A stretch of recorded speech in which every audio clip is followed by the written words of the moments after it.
Buenas tardes México, buenas tardes Latinoamérica, Canadá y los Estados Unidos.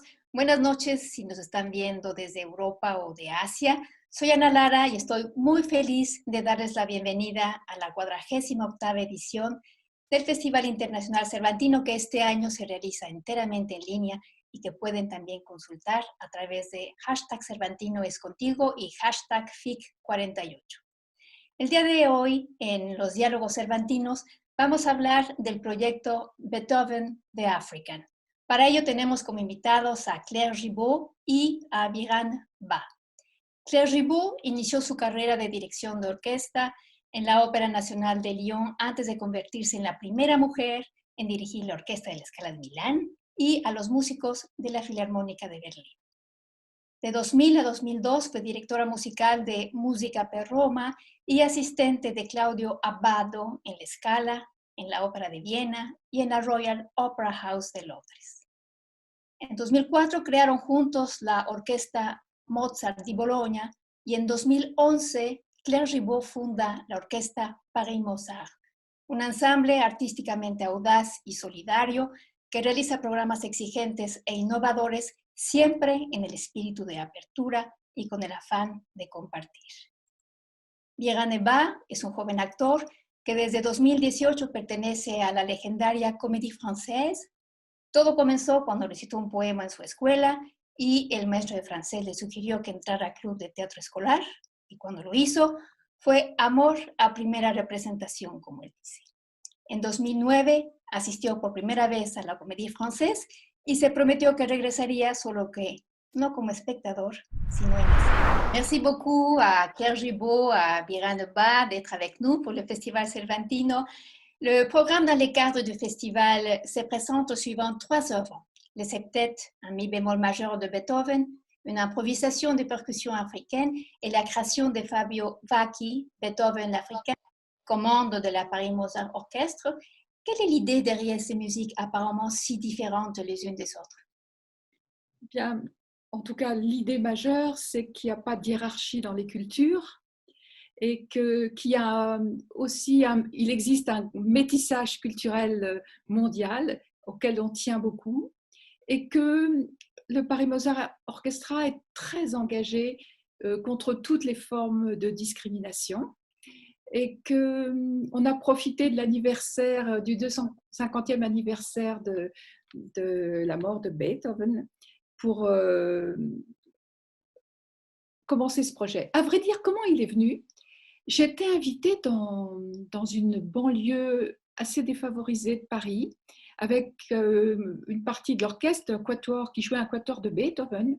Il y avait seulement dans cette toute petite salle une quarantaine de personnes qui n'avaient jamais assisté à un concert de musique classique et qui venaient de milieux extrêmement pauvres et qui, pour 92%, représentaient ce qu'on appelle la diversité en France.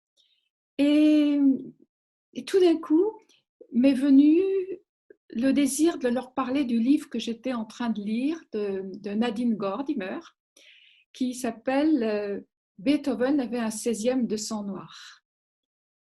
Et quand j'ai prononcé ce mot, j'ai vu tout leur sourire et s'épanouir sur leur visage et on a commencé à parler justement du racisme européen parce que les orchestres européens sont bien blancs et on a commencé à discuter. Ils ont écouté Beethoven avec d'autres oreilles, avec un a priori qui s'était effacé. Et ça a été le début de grands échanges, d'un grand dialogue avec ce public qui après est venu écouter notre concert dans la grande salle et qui a fait un triomphe voilà, à l'orchestre dans son entier.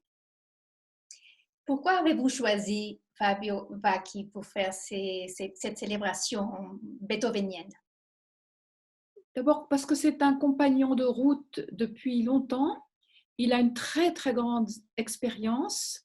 Il a au fond réhabilité cette forme qu'on appelle le mélologue. En Italie, ça existe beaucoup. En France, on est les seuls à produire des mélologues, c'est-à-dire ce genre musical qui donne autant de place à la littérature qu'à la musique. Et puis, il est passionné par le fait d'aller chercher, retrouver des chants populaires de tradition orale, comme on trouve dans le sud de l'Italie, mais aussi en Afrique. Et surtout, il est très engagé pour l'accueil des immigrés africains. Vous savez qu'en Italie, c'est un très gros problème. On rejette à la mer des bateaux entiers d'immigrés africains. C'est une souffrance et un scandale absolu. Et aussitôt, quand je lui ai parlé il s'est mis à lire la nouvelle de Nadine Gordimer. Et un jour, au même moment, on s'est envoyé un texto, et c'est incroyable la télépathie entre artistes, et on dit, si on faisait cette œuvre sur les lettres de prison de Nelson Mandela. Parce que Nelson Mandela était ami avec Nadine Gordimer. Dans une des lettres de prison, il parle d'elle, il dit qu'elle est formidable.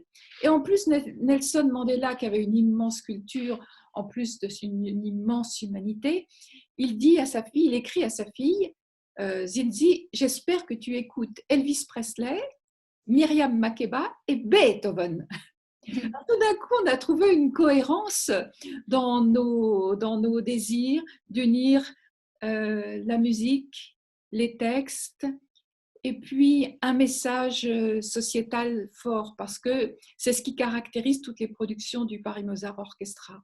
C'est qu'il faut que ça ait du sens. On ne peut pas rester dans une bulle esthétisante, artistique, déconnectée de ce qui se passe dans le monde entier et qui est des souffrances du monde entier. Voilà, donc ça va être notre combat contre le racisme et aussi l'antisémitisme, parce que le titre de Nadine Gordimer, il fait référence au scandale nazi, où les nazis regardaient le pourcentage de sang juif pour savoir quel juif avait droit à telle entrée ou à tel privilège ou à des... Enfin, c'est un titre scandaleux, le fait de parler de pourcentage de sang. Mais si elle l'a utilisé, c'est justement pour lutter contre ce scandale. Biraneba, vous faites partie d'une des plus anciennes et prestigieuses institutions théâtrales du monde, la Comédie Française. J'imagine que cela doit être un rêve pour un jeune comédien. Quel était votre parcours pour y arriver? Alors, ouais, en effet, c'était bien un rêve. De toute façon, vous l'avez dit tout à l'heure dans votre présentation. Voilà, ma première représentation que j'ai vue, c'était bien dans cette maison. Et, et c'est une institution qui est un peu impressionnante parce que, de par son histoire, sa longévité aussi, parce qu'elle existe depuis 1680 sans arrêt, c'est-à-dire qu'elle a traversé les guerres, elle a traversé toutes les périodes difficiles qu'on a pu connaître depuis cette période-là. Et fait en sorte que le théâtre existe toujours. Et même là, avec tout ce qui se passe en ce moment, bon, on a été arrêté pendant quelques temps, mais on essaie quand même de reprendre et on a gardé quand même un lien un peu avec le public pour ne pas casser cette chaîne-là.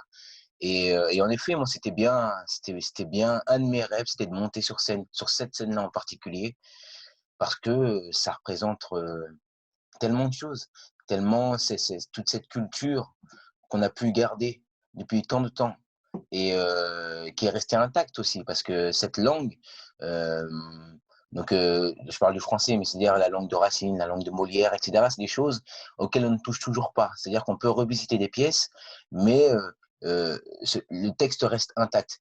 Et en effet, je trouve ça tout à fait magnifique d'être aux côtés d'acteurs et d'actrices que j'admire énormément au quotidien et aussi de transmettre aussi ce savoir-faire d'une manière tellement bienveillante d'ailleurs et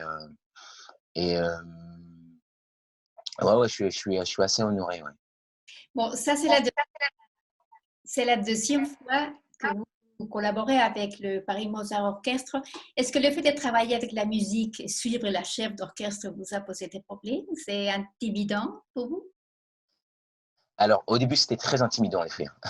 C'est vrai que, en fait, cette manière d'arriver dans le travail, c'est-à-dire que nous, en fait, on a l'habitude d'arriver en répétition et à la limite d'avoir appris son texte auparavant ou pas. Et puis, on commence par une lecture, mais par une vraie lecture où il y a beaucoup de bafouillage, d'erreurs, et puis on revient, on peut se permettre de revenir, etc. Alors que là, moi, la première fois où je travaillais avec un orchestre et une chef d'orchestre, c'était impressionnant parce que pour cette première lecture, ils étaient tous très précis. C'est-à-dire que moi, j'étais vraiment sidéré, enfin scotché par la précision et la qualité en fait de tout le monde qui m'entourait. Et donc moi j'étais un peu impressionné et un peu perdu. Je me suis dit mais c'est pas possible, moi je suis paré, moi j'ai besoin d'un mois de répétition avant d'arriver à cette précision-là. Et seulement eux ils arrivent à cette euh, à cette manière d'être aussi précis et juste directement. Donc, je vous avoue que ça m'a pas mal impressionné. Donc, j'osais pas trop le montrer non plus parce que je voulais pas non plus arrêter la répétition. Parce que nous, on peut se permettre d'arrêter, alors que j'ai remarqué que quand on était en répétition avec un orchestre, s'arrêter, c'était presque un événement en fait. Et donc, du coup, moi, j'essayais quand même de trouver mes repères et d'être. Et là aussi, Claire a été très bienveillante parce que moi, je ne lis pas forcément la musique. Ce qui fait que, du coup, à mes tops, pour que je puisse dire mes textes, c'est un exercice tout à fait nouveau pour moi. Et donc, je lui disais, mais n'hésite pas à me regarder pour me dire au moment où je dois parler, parce que je ne sais pas. Et donc, de ce côté-là, elle m'a pas mal aidé. Et donc, petit à petit, j'ai trouvé mes repères. Et ça allait de mieux en mieux. Mais au début, en effet, j'étais très, très impressionné. Et je me suis dit, waouh, c'est pas du tout le même rythme qu'on a de travailler, nous, dans le théâtre. Et, euh, et voilà, je commence à m'y faire. Là, on va voir comment ça va se passer là encore, parce que ça va être encore un nouvel exercice, puisque ça va être un nouveau mélologue. Mais j'ai bien hâte, j'ai bien hâte. Mais est-ce que c'est difficile pour vous, Claire, d'équilibrer la voix d'un acteur avec la musique? Il Alors, faut oui, mettre le microphone ou comment on fait? c'est-à-dire que là, ça ne dépend plus de nous. C'est-à-dire que nous, on a que le texte sur lequel qu'on s'attache et nos partenaires. Seulement là, la musique est un nouveau partenaire. Et là, ce qui change, c'est que le rythme, par exemple, que moi je vais avoir dans ma parole, il faut qu'il soit en accord aussi avec la musique. Et, euh, et généralement, moi, enfin, au théâtre, généralement, on est maître du temps. Seulement là, je suis pas le seul à être maître du temps. Il y a la chef d'orchestre et il y a l'orchestre qui est derrière. Ce qui fait que du coup, ça devient un échange en fait. C'est-à-dire que la chef d'orchestre va suivre mon rythme, mais en même temps, je vais essayer de suivre le sien et celui de l'orchestre. C'est vrai qu'il y a un ensemble, ça dépend plus de nous. C'est-à-dire que le silence que je peux essayer de garder parfois, on dit que le métier d'acteur, c'est de sculpter le silence. Seulement là, on peut essayer de sculpter le silence sans casser ce rythme-là. Et je trouve ça intéressant justement d'essayer de trouver une unité en fait de rythme à l'intérieur de tout ça. Et, Mais et ouais. euh, comme le mélologue de Silvia Colasanti et celui de Fabo Vacchi sont bien écrits, ils savent ce que c'est qu'un mélologue, ils réservent des plages pour le texte, et à ce moment-là, l'orchestre n'est plus fort, n'est plus envahissant. Il y a une alternance où à chacun notre tour, musique et texte prend le premier rôle et on s'efface et puis voilà, c'est un jeu entre nous, on est complémentaires et quelquefois c'est la musique qui commente le texte et quelquefois c'est le texte qui déclenche la musique ou quelquefois tu entres dans d'autres mystères. Bien, quand vous avez étudié les textes, vous avez votre idée dans la tête, est-ce que cela a changé avec la musique? Ça vous a apporté quelque chose d'autre quand vous avez commencé à travailler avec la musique? Bah, c'est, on dit souvent que le texte est une partition. Le nôtre, voilà, parce que en fait, c'est là où j'ai vu le lien en fait entre la musique et le théâtre, en tout cas le texte qu'on déclame. C'est-à-dire que, notamment par rapport aux nuances, par rapport, un texte doit avoir des reliefs. Par exemple, je ne connais pas beaucoup le langage technique de la musique, mais notamment, par exemple, quand on va dire du Racine, etc., c'est-à-dire que c'est des choses où il y a beaucoup de contraintes. La musique, c'est pareil, il y a beaucoup de contraintes rythmiques, etc. Et ben, dans le théâtre, c'est pareil. Il y a la langue qui marche comme ci, comme ça. Et ensuite, il faut essayer de trouver une liberté à l'intérieur de tout ça. Et là, j'ai trouvé qu'il y avait justement ce lien, c'est-à-dire à l'intérieur de toutes ces contraintes, comment trouver cette liberté, ce, comment dire, cette, ce fait d'être dans un cadre, mais en même temps, à l'intérieur de tout ça, trouver ce lieu où on peut s'exprimer. Tu sais, Biran, finalement, la difficulté supplémentaire, c'est que le compositeur ou la compositrice amène déjà une interprétation du texte. Il faut découvrir ça. Il y a le texte en lui-même, et puis il faut comprendre à l'écoute de la musique ce qu'en a fait le compositeur ou la compositrice. Donc, c'est une donnée auquel tu ne devais pas être habitué, celle-là. Ouais, c'est vrai. C'est vrai, c'est vrai. Alors que nous, c'est vrai qu'en effet, non, dès qu'on part de la base, c'est le texte. Uniquement le texte. C'est la première chose. Et là, du coup, ça nous donne déjà des couleurs, ça nous donne déjà des intentions même. En entendant la musique et en lisant le texte. En effet, il y a déjà une interprétation qui est plaquée et qui nous est proposée. Et non ce moule à l'intérieur, ce coule à l'intérieur. Pour vous, comment les textes de Gordimer et Mandela résonnent en vous? Bah, pour le texte de Gordimer, moi, il y a une chose aussi à laquelle on pense souvent, en tout cas moi, en tant que jeune homme noir, etc., c'est la question des racines, la question de savoir d'où l'on vient pour savoir encore mieux où on va. Et, et ça, c'est une première question à laquelle on pense. On n'ose pas forcément s'y confronter aussi, puisque c'est aussi un inconnu. C'est-à-dire que on nous donne l'impression de venir de quelque part, seulement cette chose-là, on ne la connaît même pas forcément d'ailleurs. Et même le fait de s'y confronter, ça peut être vertigineux aussi. Et donc ça, c'est une des premières questions aussi, je pense, à laquelle on est confronté en tant que, moi me concernant en tant que jeune homme noir, mais je pense que d'ailleurs c'est beaucoup plus universel que ça d'ailleurs. Et, parfois il faut faire le pas, parfois il faut y aller poser des questions et y être confronté. Et même ça demande du courage, je trouve. Parfois, moi, dans ma vie, il y a des choses que je n'ose pas encore, des questions que je n'ose pas encore poser à mes parents. Et ou notamment aussi quand je rentre dans mon pays, des choses à laquelle je ne veux pas encore me confronter parce qu'il faut être prêt. Et donc moi, c'est une des premières choses que je me suis dit en lisant cette nouvelle. Et par rapport aux écritures de Mandela, il y a une chose aussi que tu as dit tout à l'heure, Claire, c'est cette notion de combat, et cette notion de comment est-ce qu'on mène un combat, de quelle manière, avec qui et pourquoi.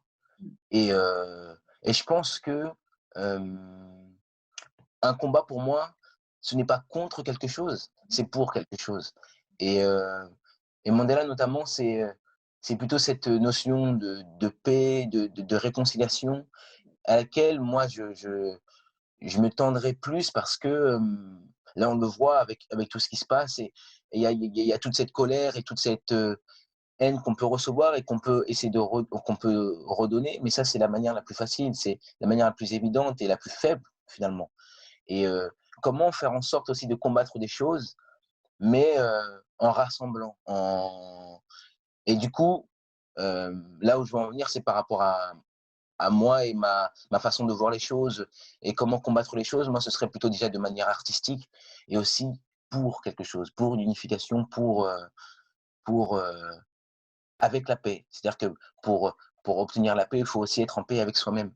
Et, et moi, c'est plus ces choses-là, moi, qui m'intéressent personnellement et qui m'inspirent dans mon chemin par rapport à ces écritures.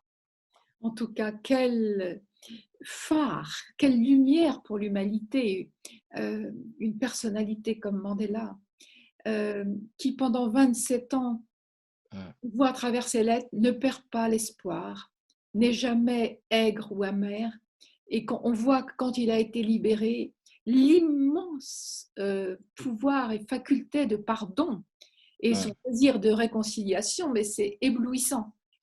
Et on en a besoin de ça en ce moment, justement, comme tu le dis, Biran.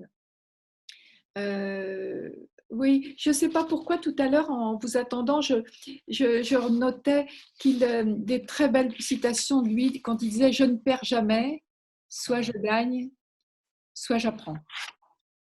Et puis il y avait d'autres, un gagnant, et ça je l'aime beaucoup, est un rêveur qui n'a jamais cédé. J'adore. C'est un peu nous, hein. Alors, je ne sais pas, tout à l'heure, je ne vous ai pas parlé aussi d'une artiste qui se joint à nous et qui va apporter l'aspect visuel.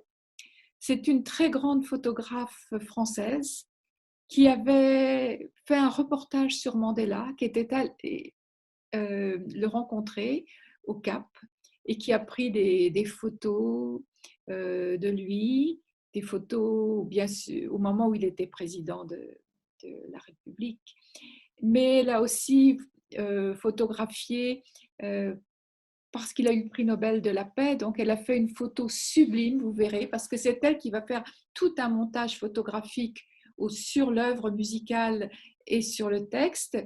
On a commencé à travailler ensemble, c'est quasiment prêt, mais la dernière photo qui clôturera l'œuvre, il est assis dans son jardin, elle lui a mis une colombe dans les mains, il ouvre ses mains et la colombe s'envole et regarde ça avec un grand sourire. C'est un tel signe d'espoir et de liberté, je crois que ça me donnait les larmes aux yeux. Et le compositeur, ce qui a été formidable, c'est qu'il a utilisé la sonate Le Printemps de Beethoven, il a introduit des percussions africaines, et au moment où il cite Elvis Presley, Myriam Makeba, il y a des sous-jacents qui apparaissent à la manière d'Elvis Presley, et Myriam Makeba. Vous verrez que Beethoven revient en refrain comme le signe d'espoir, le printemps va arriver. Voilà, donc c'est une œuvre qu'on va, pour moi, qui est sans doute une des plus importantes que toutes celles que nous avons créées jusqu'à maintenant. Quand vous travaillez avec la photographe, est-ce qu'il y a aussi les compositeurs présents pour travailler ensemble ou c'est entre... Oui, il arrive, on va passer un week-end de travail ensemble. Oui, absolument. C'est important. Oui. Et ça ne va pas être seulement des photographies, paf, qui arrivent sur le mot. Il va y avoir un travail numérique d'apparition des photos en fonction justement du rythme musical, du rythme de la parole de Biran, etc. Super. Bon. Parallèlement à l'orchestre de Paris-Mozart, vous gérez les projets orchestre au Bahut. Pourriez-vous nous dire quel est le but de ces projets? Bien, dès la création du Paris-Mozart Orchestra, je me suis engagée dans des actions pédagogiques et ça me paraissait fondamental. Quand on voit comment sont remplis les conservatoires de musique, tout le monde n'y a pas accès. Ce n'est pas gratuit hein, d'étudier la musique. Et puis, il faut sans doute, la plupart du temps, avoir des parents qui vous y inscrivent. Et j'ai trouvé que enseigner l'éducation artistique et culturelle à des jeunes qui n'avaient pas l'idée de ce que ça pouvait leur apporter, c'était une question de justice sociale et ça m'a passionnée. Mais alors j'ai choisi non pas la facilité, je suis allée vers eux avec des projets extrêmement exigeants et inventifs, c'est-à-dire qu'on n'allait pas jouer les 4 saisons de Vivaldi ou la petite musique de nuit. On jouait à chaque fois une création de la musique contemporaine, imaginez, avec des grands textes. Et ça a fédéré les professeurs dans les établissements, différentes disciplines il fallait petit à petit, on a eu 6-7 disciplines qui étaient créatives autour de notre projet. Parce que ce à quoi on tient énormément, c'est que ça soit un échange avec les professeurs et les élèves. C'est-à-dire on ne vient pas délivrer notre savoir, eux-mêmes deviennent des créateurs autour du thème qu'on propose. Ils peuvent créer des textes, créer des visuels, créer de la musique, l'interpréter. Donc, nous organisons des ateliers de chant choral. Là, cette fois-ci, il y aura des percussions corporelles, un peu comme à la manière des chœurs de jeunes de Soweto, par exemple. Des créations visuelles ça peut, voilà, il n'y aura sans doute pas que des photos. Et à travers tous ces ateliers, on se rend compte du pouvoir de ce travail. Il y a des enfants qui découvrent leur créativité et qu'on sauve de l'échec scolaire. Et là, notre grande fierté, je ne te l'ai pas encore dit, Biran, au lycée de Villemomble, au lycée Clémenceau, il y avait, à un moment, on a eu un échange il y a 2-3 ans. J'avais demandé, est-ce qu'il y a un parmi les jeunes là qui joue d'un instrument de musique? Et un grand garçon se lève et me dit, moi, je fais de la percussion. Et je lui dis, est-ce que tu veux venir improviser avec nous dans l'orchestre? Donc, il est venu, il a improvisé un peu et il m'a dit, c'est le plus beau jour de ma vie. Donc, il nous a suivis partout, il vient à tous nos concerts. Et attends, tu vas voir l'idée que j'ai eue. Et je l'ai appelé là au mois d'août et je lui ai dit, qu'est-ce que tu fais maintenant? Il me dit, je suis rentrée au conservatoire en classe de percussion. Je viens d'avoir mon bac, je rentre à l'université en musicologie. Et je lui dis, toi qui es africain, est-ce que tu sais jouer les percussions africaines?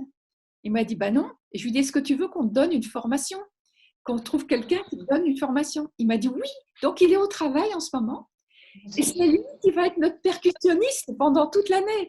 Un jeune qui était au lycée, donc voilà, il est formidable.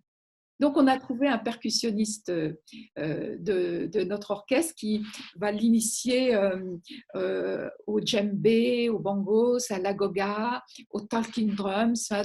Donc, on a acheté tous ces instruments africains. Il est très, très doué, le garçon. Très intelligent. Donc, ça va être une rencontre formidable. Hein, parce que ouais, j'ai tellement hâte de le rencontrer. Waouh! Ah non, c'est incroyable. Je trouve ça incroyable. Elle est belle cette histoire. Et elle n'est pas finie, donc c'est encore plus beau. Donc j'ai tellement hâte de le rencontrer. Vraiment. Mais on retourne au projet de Beethoven l'Africain. Parce que cette pièce a aussi quelque chose à voir avec l'orchestre Bahut. Non, il y a des chœurs, je pense. Alors, orchestre au Bahut, c'est l'activité pédagogique du Paris Mozart Orchestra. On l'a appelé comme ça. Pourquoi? Parce qu'on se rend sur place dans les établissements scolaires. Parce qu'on pense que si on n'allait pas sur place, ils ne viendraient jamais vers nous. Ouais. Ça ne viendrait pas l'idée d'aller à un concert de musique classique, hein, ou en plus de musique contemporaine. Et finalement, quand on voit ce qu'ils nous écrivent, on se rend compte que c'est des moments de grâce, c'est des moments importants pour eux. Oui, mais je crois avoir lu que Fabio Bacchi avait écrit des chorales, quelque chose de très simple pour qu'ils puissent chanter. Absolument qu'il y a une participation. C'est-à-dire rien n'est obligatoire, parce que ça serait pas bien. Mais là, à chaque fois, il y a dans le cahier des charges de la création l'écriture de 3 participations musicales. Donc, il a pris des paroles de Mandela et il a fait 3 petits chœurs d'1 minute dans des tessitures pour jeunes qui n'ont pas la voix à travailler et qui n'ont jamais fait du chant choral, et puis accompagné de percussions corporelles, voilà, pour que le rythme soit là. Donc, il est prévu l'œuvre peut être jouée avec ses chœurs et elle peut être jouée sans ses chœurs. S'il est dans un établissement, ils n'ont pu en réaliser que 2, on n'en jouera que 2, mais l'œuvre est assez fluide pour qu'on puisse les ajouter ou les retrancher. L'idée est magnifique. Je trouve que c'est, comme vous avez dit, pour les enfants, c'est s'ouvrir à un monde complètement inouï pour eux. Non, la créativité, la musique, les corps, je trouve que c'est génial. Et alors, ça veut dire que vous avez quelque part un public captif aussi, parce qu'une fois que vous êtes allé chez eux, après, il revient vers vous, non? Oui, mais c'est-à-dire que quand on les invite dans une institution parisienne, on a pu faire un concert Mozart au Théâtre des Champs-Élysées, un autre concert Mozart au Palais d'Iéna. L'année dernière, on les a invités à Bobino. La salle est pleine. Ils sont là, ils sont contents. D'abord, vous savez, il y en a qui viennent à Paris pour la première fois de leur vie et qui en profitent. Ils profitent du concert pour prendre un bateau-mouche ou aller voir, je ne sais pas, la Tour Eiffel, etc. Il faut se dire que ce sont des jeunes qui habitent quelquefois 30 km de Paris et qui n'y sont jamais venus. Ça, hein, tu peux confirmer, Piran. Ah oui, tout à fait. Ah ouais, ouais, ouais, ouais. Non, et je trouve ça d'autant plus fort qu'on aille vers eux parce que c'est-à-dire que il y a moi, ce qui me touche en tout cas, c'est par rapport à toute cette culture-là qui, de prime abord, peut paraître un peu élitiste et un peu réservée à certaines personnes, à une certaine catégorie. Bah, en fait, on s'aperçoit que lorsqu'on partage avec eux que l'universalité en fait de ces arts et de cette culture. Et comme tu disais, Claire, c'est cette révélation par rapport à certains, cette manière pour certains, par exemple, qui ont écrit des textes, moi que j'ai vu l'année dernière dans le Minotaure, qui ont écrit des textes et qui les ont interprétés, ou en tout cas qui les ont lus devant les autres. Et cette manière dont certains étaient beaucoup dans la fiction et d'autres dans la réalité, et qui ont livré ça pour une première fois devant leur classe, devant leur école, à quel point c'était touchant et à quel point c'était d'ailleurs important aussi pour eux de dire toutes ces choses-là, fait qu'au final, il y avait une sorte comment dire, une sorte de jonction en fait entre ce que nous on est venu apporter et ce que eux-mêmes nous ont donné, nous ont livré. Et bah, je trouve ça absolument magnifique. Hein. Moi, au début, je n'étais pas prêt hein, dans les premières villes qu'on a faites. Je m'attendais pas à ça. Je m'attendais pas à des si belles rencontres en fait, et que ce soit vraiment dans les deux sens. Euh, On s'ennuie jamais. Bah, C'est non, toujours différent. Chaque établissement a sa personnalité et sa ouais, diversité des propositions. Quelquefois, dans un lycée ou un collège, c'est plus la déclamation, l'écriture de texte. Et puis dans un autre, c'est plus sur l'expression picturale, la peinture, les photos. Il y avait même une ville où ils avaient organisé un carnaval. On n'a pas pu le réaliser à cause de la crise sanitaire, mais il y a différentes façons de s'emparer du projet. On leur demande que ça devienne leur projet. Notre œuvre, elle existe, elle est forte, mais il faut qu'elle soit irriguée par leurs propositions. Justement, quel peut être le rôle de l'art pendant une crise comme celle provoquée par le coronavirus? Et est-ce que cela nous oblige à utiliser soit d'autres formats, d'autres technologies? C'est justement ce que vous êtes en train de faire. Comment était l'expérience? C'est-à-dire que, comme nous n'avons pas pu nous rendre dans certains établissements scolaires, nous avons filmé les œuvres que nous devions jouer dans leur établissement et on les a diffusées en direct sur des réseaux sociaux, une plateforme numérique du ministère de l'Éducation nationale, mais aussi tous les autres grands réseaux sociaux actuels. Et on leur a demandé de réagir, de commenter, d'envoyer leurs impressions, leurs dessins. Et on va, de toute façon, c'est la première fois qu'on filme un mélologue, ça nous a beaucoup plu et d'ailleurs on va filmer le mélologue Beethoven l'Africain avant de tourner dans les établissements scolaires.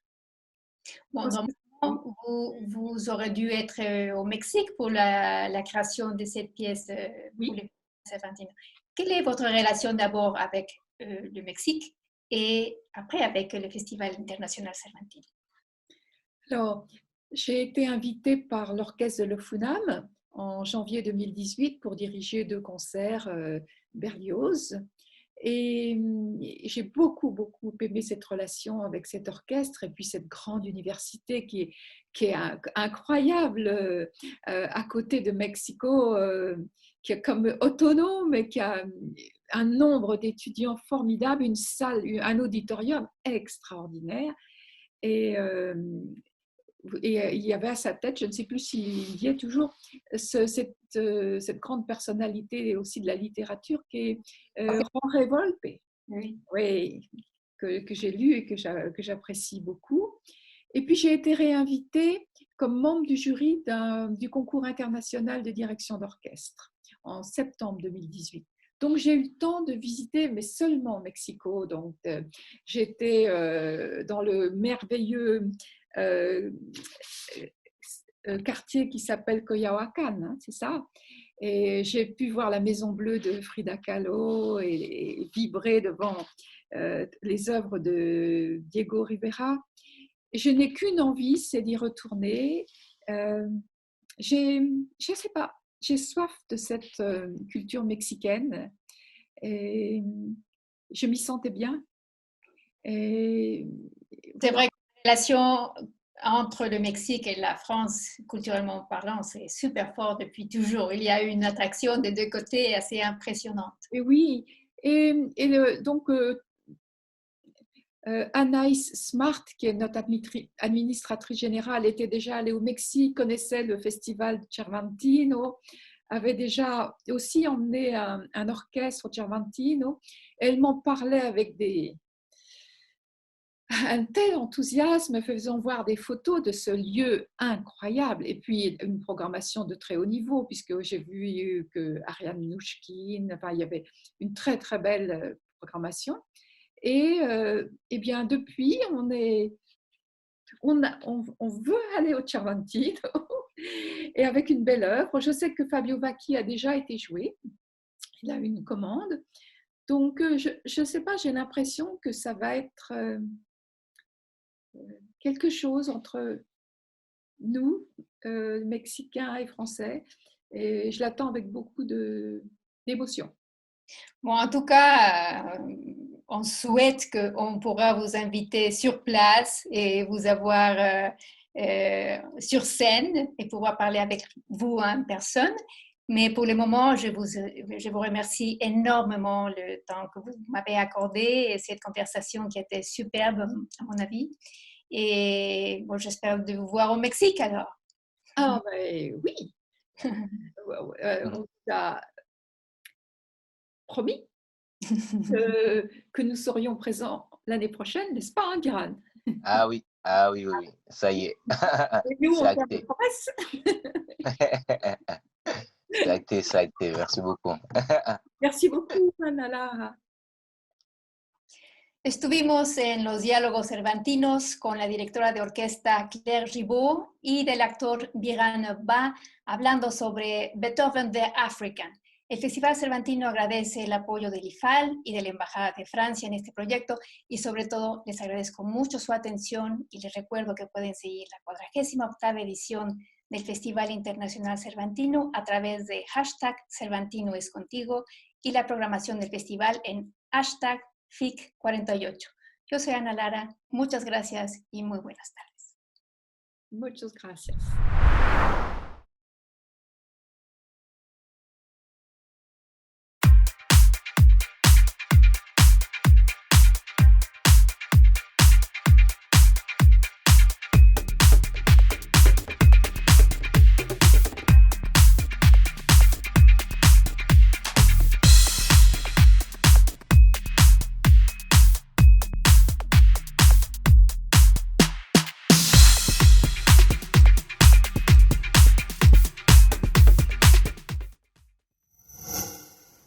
Gobierno de México.